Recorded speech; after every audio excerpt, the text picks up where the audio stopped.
Hi there. Welcome to another edition of TokStocks. I'm your host, Keir Reynolds, and today we're lucky enough to have Neil Sweeney, founder and CEO of Reclaim Ltd. Trades on the TSXV venture with the ticker MYID. MyID. How you doing today, Neil? I'm well. Thanks for having me. This is TokStocks, the sequel during Reclaim. We've done one of these before, so we're into the sequel now. So let's see how we've done. Interview over interview. Yeah, there you go. We had you on in December. Your shares are a little higher. I think they're down about 30% since then, but you've had you warned me. You said you were not going to have a whole lot of news flow, and you've kept your word on that. Recently, you had some annual financials hit. Maybe you could give us a little rundown, sort of, on some of the highlights from your annual financials. I mean, look, I think it's kind of what we always talk about before is that this is a company that is growing. So it grew 25% in 2024. We increased the gross margin, plus 80% gross margin. We have reoccurring revenue. We generate free cash flow. We actually make money. Clearly, I'm biased on this, but I think if you take the number of small caps kind of that are trading, really anywhere, and you line them up and say who's growing 25% a year plus, is generating EBITDA, generating free cash flow, so on and so forth, operating 80% margin, I think there'll be probably three or four of us. So status quo for us in the sense that the company is continuing to grow, continuing to perform, and candidly, we don't really expect there to be any difference in 2025. One of the line items was deal revenue. It was up 233% year over year. What line of business is that? So a deal is a vertically integrated buy. So historically, when Reclaim sells data, and so data would be used to then power a campaign in Facebook or in programmatic or in social or in search. A deal is when the data is actually combined with a publisher's inventory in a vertically integrated buy. So from an efficiency point of view, it really helps the brand and helps the buyer. For us, it's a better deal in the sense that we have better visibility on how it's performing. It's a better margin play for us. From the sales perspective, they like to believe, or I would agree with this, that they get actually a bigger part of the buy. And so we've been increasingly pitching deals as part of our solution. It doesn't preclude us from selling data as a standalone, but deals has been a focus for us really over the last kind of couple of years. And as you can see in the financials, it's definitely working. It's definitely manifesting. Not that your viewers are going to really want this little nugget, but there's this misconception as it relates to kind of the open web. So there's the open web, which is full of all the publisher inventory and all the advertising that we see. There's a bit of a misconception that when people buy that programmatically or algorithmically, that you're buying the open web. What's kind of happening to the open web is it's becoming almost the closed web. So if you think about somebody like Netflix, they don't provide their inventory and provide it to everybody in the open web to have everybody bid on it. They use the programmatic pipes to kind of silo who can buy it and give access to it. So the deal IDs that we kind of talk to are really about sort of servicing that increasingly closed part of the open web. And the numbers would suggest that about 70 to 80% of the open web is being transacted now in the equivalent of a deal ID or a PMP. So us being in that space is directly in line with kind of how the market transacts. So that's good for us. Excellent. One item when I was reading through your annuals, despite revenue growth and some margin growth, your net income dropped quite a bit. Dropped from 910,000 in 2023 to just under 400,000 in 2024. It looked like some operational and selling expenses sort of increased. Can you break this down, why that happened? And should investors interpret this as a trend, or was that sort of related to some new products that you were getting out there? Well, there's a one-time item in 24 with over 400 grand. So if you kind of the 900 minus 400 would make it more in line with where it's at. So if you want to kind of compare it apples to apples, I would encourage you to kind of look at 24, exclude the one-time item, and then compare 24 to 25, and you'll see that it's basically approximately the same. So I think 24 was more of an outlier than 25 because it contained a reconciliation on a one-time item, and like we obviously didn't have that in 25. So um, net, the business continues to make money. It's going to continue to make money. I don't think it's necessary. I don't think it's necessarily. Um, I don't think you would kind of look at it as a sort of as a drop, because again, I think if you're looking at it as apples to apples, anybody who's reading those financials is going to remove that one time item. The way I would look at it. All right, great. Well, thanks for answering that. Maybe for those of my viewers that missed our last interview, if you wouldn't mind kind of just giving a bit of an overview on Reclaim. What does it do? What sets it apart? You play in sort of interesting space, data privacy. So would you mind giving us a bit of an overview? Yeah, sure. So Reclaim's been around now for about a half a dozen years. The whole intention with Reclaim is it's sort of based on this idea, of course, that everybody has a data profile. The issue with that is that nobody has access to that data profile, but yet that data profile acts as a free input to really every company, AI agent, social network on the planet today. So what we tried to do is create an ecosystem to allow consumers to actually get a seat at the table regarding how their data is being collected and used. So if you're a consumer today in Canada or the United States, you can come to Reclaim, put in a phone number and email, validate your identity, and then what we'll show you, which I believe we're the only company that does this, we'll show you the data that's currently circulating on you online. We allow you to reclaim it into the ecosystem, at which point you can add data to it, edit that data. And then if you choose to, you can actually then option that data directly to a brand or a platform and receive compensation or a royalty whenever it's used. And so we think that that actually is in line with the direction of where privacy is going, because data and privacy are increasingly forcing companies to have more consumer inclusion. And that's really been a tailwind for us, really, as more and more companies are being required to use consumer included data. That's really been driving the demand for us. So, so far, so good.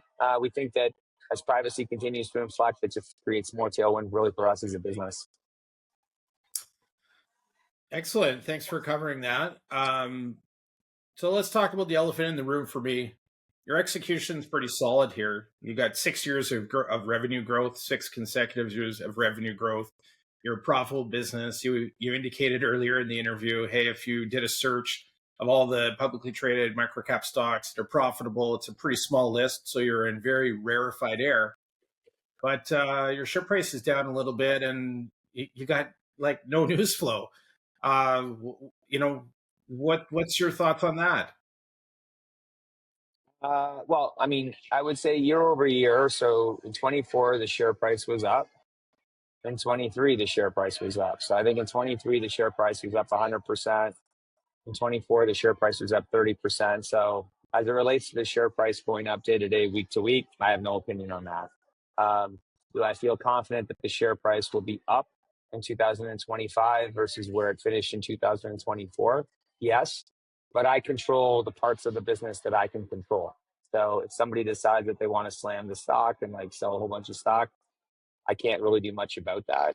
What I do believe in, and I think what your viewers will believe in, is I believe in capitalists' ability to find value. So if we keep executing on the business, um, value investors will look at this thing and say, like, wait a minute, Neil knows what he's doing here. This thing continues to make money. I'm going to buy it because the risk reward here is worth it. As it relates to the news flow, I'd say, look, we're not a promotional company. So there's there's a bit of this belief that, in kind of a small cap market, that it's all about the news flow. And I would agree that you have to have news, but I don't believe in promotional news flow. I just don't think that that's sustainable. And I think historically, like, it's kind of led to some bad actors in the space. So when we have news, we put it out. But, we're not a kind of a promotional business where, we announce every deal that we get. Like, one, our clients don't allow us to do that. So we're restricted in what we can kind of put out as it relates to, obviously our financials. We put those always out. But we will see some increased news flow here, I would say, over the next 3 to 4 weeks, because if you've been paying attention to the product, you can see a lot of the things that are technically live and that we've been working on in beta, and they'll get their official kind of debut, and that'll be announced in these various different press releases. So I'm happy to talk about those too, if you'd like. Well, that's we'll get into it here as we get a little bit more granular on the actual business. Obviously, where you spend much of your time. You and I have had some chats a little bit about, you've educated me on the market, and man, you could talk all day about it, and it's some very interesting stuff. So we'll get there. Just in terms, I don't want to just let you off the hook too easily here on the sort of news. How do you sort of balance your sort of no promo, just performance sort of approach with the realities of being a publicly traded company in capital markets where visibility often drives liquidity? Well, yes, visibility drives liquidity, but I think it's about it's about sustained liquidity, not like short-term liquidity. So that's, I think, kind of the rub against a lot of the promotional pieces. Yeah, you can generate liquidity in a short period of time with promo, and there's a whole bunch of companies that specialize in this. The question is that promo sustained liquidity? It is usually not. And I think usually when you kind of look at it, it's kind of a run up and then a run down right to where they are. So, I'm all for visibility and I'm all for promotion if it's real. I'm not for promotion and visibility if it's not sustainable. And so, um, again, like we try to put out as much news as we have, but I can't Sure. manufacture news, and candidly, we just won't do that. So, um, Fair I mean, I enough. think like we've been pretty clear about that in kind of all of our letters is like, look, if you're looking for a promotional company where we're going to hire a firm to spend $500,000 pumping this stock to drive it to $1 and then it's going to fall from $1 back to 5 cents, you got the wrong guy. Like, you got the wrong guy. You have the wrong company. When that company flames out, I'll still be here. That's the way we see it. Fair enough. I'd be up 10x on my money though, so I wouldn't If mind that. But if anyways, maybe if you were on the right side of that trade, if you were on the sure. right side of that Yeah. trade, you could just as easily be upside down on that. Right. Sure, fair enough. Well, why don't we get into something that maybe you're a little bit more passionate sort of about, and that's the products. Why don't you walk us through what is this? What is the behind sort of the name Reclaim? Can I reclaim my ID? Can I reclaim some of the data that's sort of like out there? I'm getting all these like fake phone calls and scam texts and endless emails. I don't remember signing up for this stuff. Is that sort of what you guys address? What sort as a consumer, and what does your product sort of address? Well, I think that's kind of the issue with data in general is that, most people don't realize that, every time that there's a data breach or security hack, that data usually ends up on the dark web. It usually ends for sale. And that's the foundation of all the spam texts, emails, fraud calls that you get. If you don't have any data breaches, generally speaking, you're probably not going to have a lot of those sort of spam calls that we should have talked about. So what we've done inside of Reclaim is like when we started here, the intention was really about um, when you actually come to reclaim, see your data and reclaim it to the ecosystem, we provided the on-ramp or the ability for you to actually sell that data. But what we didn't really do is kind of provide you with a suite of products that would allow you to then protect your data. And so we've recently announced, it actually just went live officially kind of today, although it's been in beta for a while, a new service called Reclaim Protect. And that's for a different type of persona. I mean, the person who doesn't want to sell their data, there's really no reason for them to be in Reclaim. By introducing Reclaim Protect, we've actually created a completely new product suite for a completely new consumer, which is totally accretive to what we're doing on kind of the Reclaim, Reclaim proper side. The way this works is that same way as if you came to the Reclaim product, you put in a phone number, an email address, and you validated who you were, we'd show you the profile that is on you. You reclaim that into the product. But now you're presented with two different options. You can go down the organic side and decide to sell that data, and that's a specific persona. Or now you can choose to go down the Protect side. And the Protect side is a subscription-based product where we'll take all the data that is assigned to your profile and we'll monitor the dark web to see if it's been exposed in any of these net new data breaches. And we'll alert you to the fact that, hey, you're in the Ticketmaster breach or you're in the LifeLabs breach. These are the steps that you should take to make sure that you're protected. But what we are also doing is that we're actually asking you directly, now that we've shown you the data that is currently circulating online, would you like us to remove you from these specific sites? Data broker sites, people finder sites. And, there's 80 plus of these, people finder sites and data broker sites that you get as part of this individual subscription. I mean, candidly, when you ask people that question, nobody says no. So there's a bit of a shock, like, wow, this ton of data on me online. And then when you ask them, well, would you like us to remove this data from these various places? Everyone says, yes, please. And so I think that that's a fundamental shift for us in the sense that historically the product is been over-indexed towards this idea about selling your data. And I think what's happening is that there's almost this leveling out where selling your data and protecting your data are now operating almost on an equal footing. So 50% arbitrarily want to sell their data and 50% want to protect that data. It does not preclude you, by the way, of kind of doing both. You can be in the middle. You can actually be somebody who wants to sell data, but also have your data removed from data broker sites. And so this is the iteration that we have today. I think it's going to be great.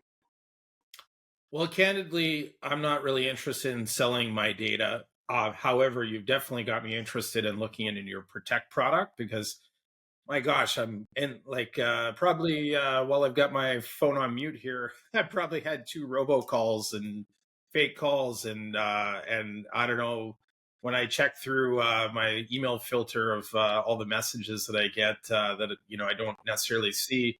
There's so much crap; it's just unbelievable. Well, that's So only going to get worse. To be honest, like the reality is when you think about, when you kind of think about the total addressable market, how many people want to sell their data and how many people want to protect their data? Which of those markets is bigger? You can make an argument that the privacy protect piece is bigger than the sale piece. And so we've added a completely accretive product line to the existing product line that's making money, 80% margin, generating free cash flow, so on and so forth. So if this business over here doesn't do anything, it has literally no impact on our core business. It's entirely accretive as we're adding it to the core business, and it could arguably be bigger than the sell your data type market. So there's a lot of iterations to come on this. I think the core product today is about dark web monitoring and data removal from broker sites, but there's 2 or 3 little hops that are coming very quickly thereafter, which will increasingly add more and more value to the subscription. And what I like about it is it's not restricted to Canada and the United States. So the sale of data is restricted to Canada and the United States. This Protect product can be completely international. So it also gives us a little bit more torque from which we can actually run from. So we'll see how this thing actually rolls out over the next couple of months. But I think it can be great. So can I sign up today for that? Yep, you can. You just go to the Reklaim application. If you're part of Reklaim, you automatically get like a 2-week free trial, and then you get added into the subscription. So, but because you're already a Reklaim user, right, Keir? You're automatically going to be enrolled. I've got your app, but I didn't sign up for it because I don't really want to sell my data. But your Protect has now got me, so I will be signing up for that today. There you go. So you're a proof point of like bringing new people into the product. Right. Yes. Exactly. So that's good. It sounds like a completely new customer profile that you guys will be able to handle. Should be good for continuing sort of forward growth, and again, this sort of complex data privacy, sort of market, which again, you've done a great job educating me on. I can't even believe everything that's sort of going on. So super interesting space. Maybe we can, when I was kind of harping on lack of news flow, you kind of put an important little sort of footnote of news when you announced your annual financials. You talked a bit about a new sort of reward program. Would you mind sort of filling us in a little bit on that? So you caught that footer, I see. Yes. Yeah, so yes. you're not the only one. Should have had its own news release. It's not me. I know. So you're on me with the press release. It's like Protect, the awareness release on Protect is going to come out probably next week. And again, like this product is live, so I'm not kind of telling anybody anything that's not technically live. Then our Q1 number is going to come out in 2 weeks. And then this one, which I'll tell you about, the official kind of go live of this product, which is already technically live, and the product will happen thereafter. So there's 2 or 3 kind of releases coming here in the next 4 to 6 weeks. But yeah, so we've been running this program since January, and I mean, the team internally makes fun of me about this because they're like, "Oh, this is such a Neil thing. Like, this is such a Neil product." But what I was trying to do was you have people here who are consumers and are members of Reclaim. And then, you'll have individuals who are investors of Reclaim. You're a good example of this. You're not a consumer of Reclaim, but you're an investor in Reclaim. Yes. And then we have others who are consumers, but are not investors. And so,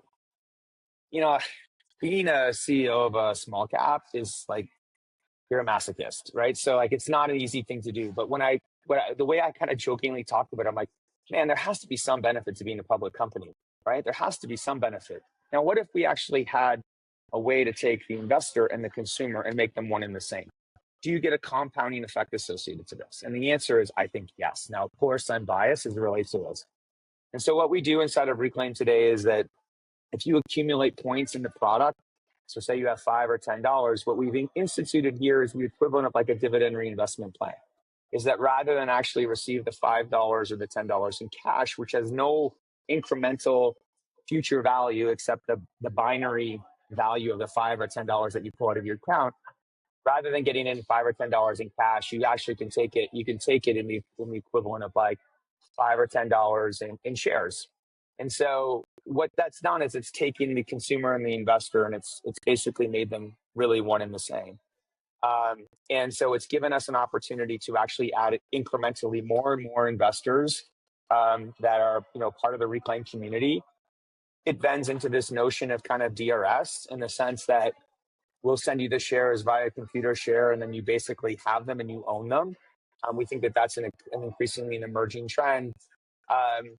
And ultimately, we just think that from an investor point of view, it bends into this idea of the accumulation of no fee dollar cost averaging for investors. Which, I mean, look, I do that. As it relates to dividends and a dividend reinvestment plan, everybody likes. What I lastly like about it is that it sort of changes the narrative as it relates to kind of consumers, where sometimes people will say, "Oh yeah, I want to sell my data," and they'll say, "How much money can I make?" And I'll say, "Oh, you can make $5 to $10." I'm like, "Oh, it's not worth it to me." Nobody says that when it's about a dividend reinvestment. Nobody says, "Oh, the AT&T dividend or the Interpipeline dividend isn't worth it to me." It's a very different narrative. And so what I like is it kind of changes the transactional nature of Reclaim from selling your data to investing in yourself. Because you were an owner in the company, you are with me in this company, you are like-minded, and you believe in this notion of kind of the democracy of data and consumer control of data. And we're creating almost the equivalent of a public market DAO. And we're the only company in the world that's ever done this. We have approval from the TSX to do it. And so the question is like, how far can we kind of push this out? So, look, I would encourage anybody that is interested in dividend reinvestments plan and DRS to kind of come to Reclaim, participate in this program. It's only available in Canada for now. We'll see what happens with that in the future. But we think it's super progressive, and it creates, a whole stack of iteration as to like where we can go from here. So this is a live product. We've probably done 2 or 3 iterations now. And again, if you're part of Reclaim in Canada today, like you can literally sign up for this as part of a dividend reinvestment plan, and automatically the points that you're actually accumulating into Reclaim get amalgamated into new shares, and they're sent to you over time. So it's again, I'm biased on this. I think it's super progressive. It's very unique. No one's ever done it. And I think it's going to bring a different type of investor to the table. So sounds like something we should do another video on and go into some more depth. Sounds pretty neat. Yeah. So for sure. if you wouldn't mind, we'll sort of move on to something else. That sounds great. Look forward to learning more about that. I'm going to give it a try myself. In terms of the T word, tariff word, we've had global trade, been sort of turned on its head.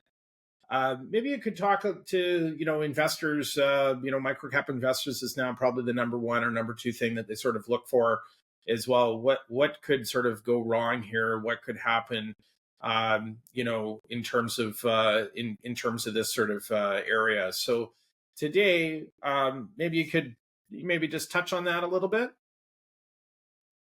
Yeah, so I thought about writing about this in my last letter, and I kind of did write sort of a couple of paragraphs, and I sort of reread it, and I just didn't feel like I was saying much, So from our point of view, we aren't seeing any impact on any tariffs currently. Now, I can't project into the future what that's gonna look like. I can speak from the advertising and marketing ecosystem in North America, more specifically as it relates to kind of the United States. So there's a couple of things. I mean, all of our business happens in the United States. It doesn't happen in Canada. So any weakness in Canada due to tariffs, it doesn't really impact us because we don't have any real brands advertising in Canada with us. So that's the first thing. What we have noticed in the market is that, there are a couple of verticals in the advertising space that have seen some weakness. The obvious one being automotive. We haven't seen really any weakness in that space yet because there's almost been sort of an inverse reaction. There's been a ton of promotion around vehicles to kind of get in front of tariffs. Now, we don't do a lot in automotive, so that's a part of it. I think if we were a business that was entirely indexed towards automotive, it might have a bigger impact on us. But we haven't really seen any impact on the little automotive business that we have. The real question is going to be kind of what happens in sort of the back half here. And I mean, again, we can project on that. I don't think anybody really has an answer. The one thing I can tell you is that what the marketers and CMOs are doing is that they're holding on to their dollars longer. So whereas historically they would have planned and allocated this money for kind of 6 weeks out, 8 weeks out, they're now planning and holding this money to then execute 3 weeks out. So your visibility on kind of what's happening in the future is shrinking because the CMOs are holding these dollars longer. And that just makes sense because they don't want to allocate dollars and then have the rug ripped out from underneath them, and then they have to reclaim, pull all these dollars back. Yeah. So they're holding onto the dollars longer, but so far the dollars have actually still been flowing out at the same rate that we've actually seen. Yes, it's been pretty chaotic. Tariff on, tariff off, wax on, wax off. Not really sure what's going to stick, what's just being done for shock value for potential negotiation. The art of the deal, as they say. It's been pretty chaotic to say the least. But thanks for giving us sort of an inside look in terms of what your industry kind of faces. So hey, we're just going to kind of like wrap things up here. What's sort of the most misunderstood part of like Reclaim? The most understood part of Reclaim? Misunderstood. Misunderstood? Yeah. I mean, I think that Reclaim has an awareness problem, like for sure. I don't think that, I think one of the things that we struggle with is kind of visibility for sure in the market. I think we get wrapped up with kind of all small cap, and I think not all small cap is the same. I think there's the majority of small cap, which isn't great. And then there's, a different kind of grade of small cap. And it takes a lot of effort for investors to kind of wade through the stuff that's maybe not so hot to find the stuff that's good. And again, like we don't have a ton of news, so I don't think that necessarily helps us. So I think probably the piece that's misunderstood is that, you're a small cap company, you're inherently risky, you're going to run out of money, you're not growing, so on and so forth. And then when people lift up the hood, they're like, wait a minute, this is actually a real business. And I get that what I get from a lot of value investors, where we tend to pop up on screeners where people say, I don't get this. Like, how are you hitting these metrics and it's not manifesting in the stock? And I'm like, well, are you buying the stock? Because if you're not buying the stock, it's not going to move. So I'd say that's probably, kind of, the thing that we deal with the most from an investor point of view. But we'll see how that actually changes over the next kind of 4 to 6 weeks with some of these incremental improvements as it relates to the product and some of the incremental news that's coming out. Are you working with a market maker? We do, right? So I think that's important, mainly because there tends to be a really big disparity as it relates to the bid and the ask as it relates to small cap. And I mean, look, I'm an investor as well. So, I don't like whenever you see these small caps where there's a ton of disparity between the bid and the ask, you're just too ripe for arbitrage. And so there's no way that you can kind of eliminate kind of the algorithmic trading on your stock. But if you don't squeeze the difference between the bid and the ask to keep it within half a penny, you're just asking to be taken advantage of. And so I'm surprised at how few sort of small cap companies actually do that. I actually think it's really kind of important. We do it. And I think as a consequence of that, you'll see that the stock always trades, typically within half a penny so that if somebody wants to dump a bunch of stock, we can eat it up. And if, people are trying to arbitrage the stock, there's not really a lot of value in it. And they just kind of pick and roll, and they'll go to somebody who's, not paying attention to the stock. And there's like a full penny and a half between the bid and the ask.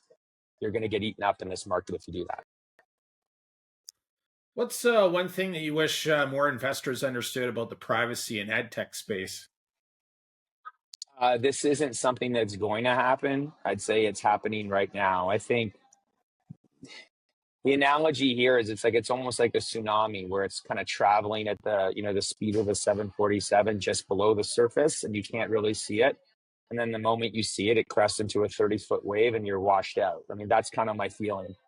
All the things that you're seeing today in the news are all related to data, and they're all related to privacy. So, who should own TikTok? It's probably not the Chinese. That's a data privacy issue. All the state level privacy legislation that's changing, that's a data privacy issue. All of the New York Times suing OpenAI because of copyright infringement, that's a data privacy issue. All of the AI movement is based on the evolution of data.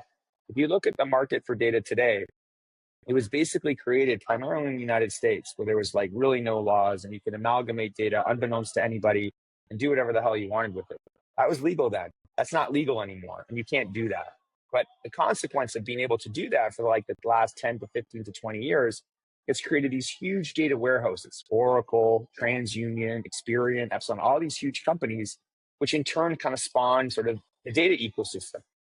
What's happening now is the regulators are kind of putting pressure on that industry, but what's happening over here on the left is the exact same thing. It's just happening in AI. So AI today has basically digested the entire open internet.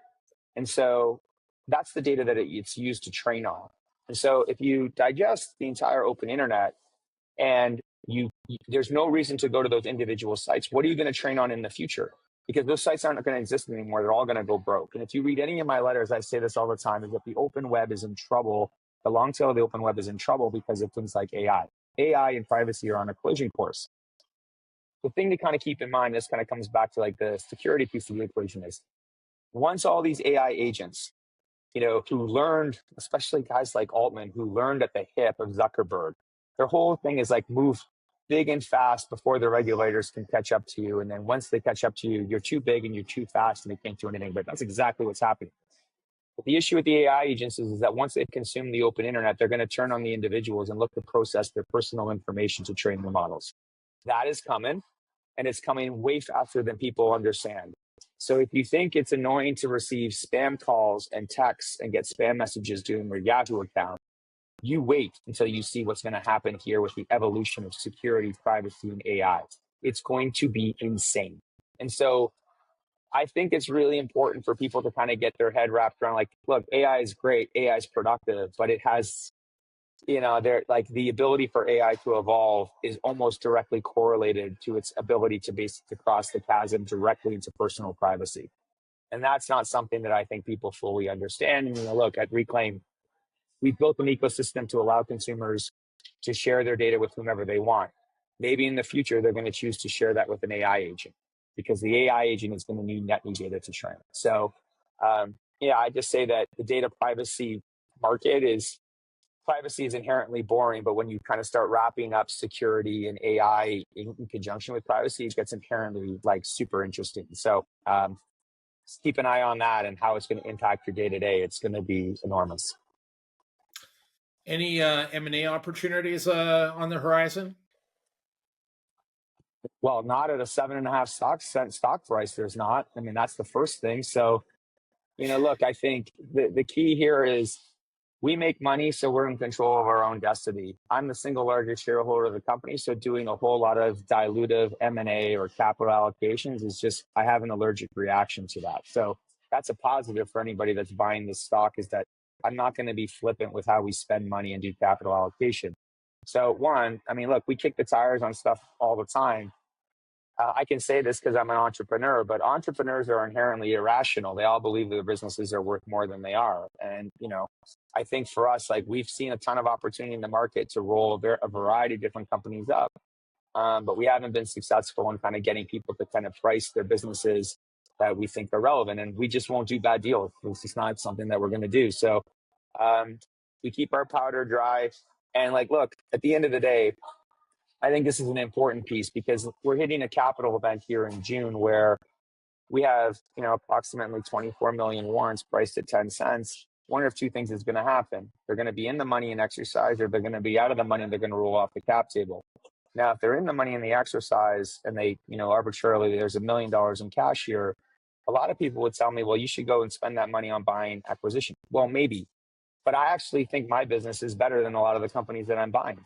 So maybe I should just buy back my own stock.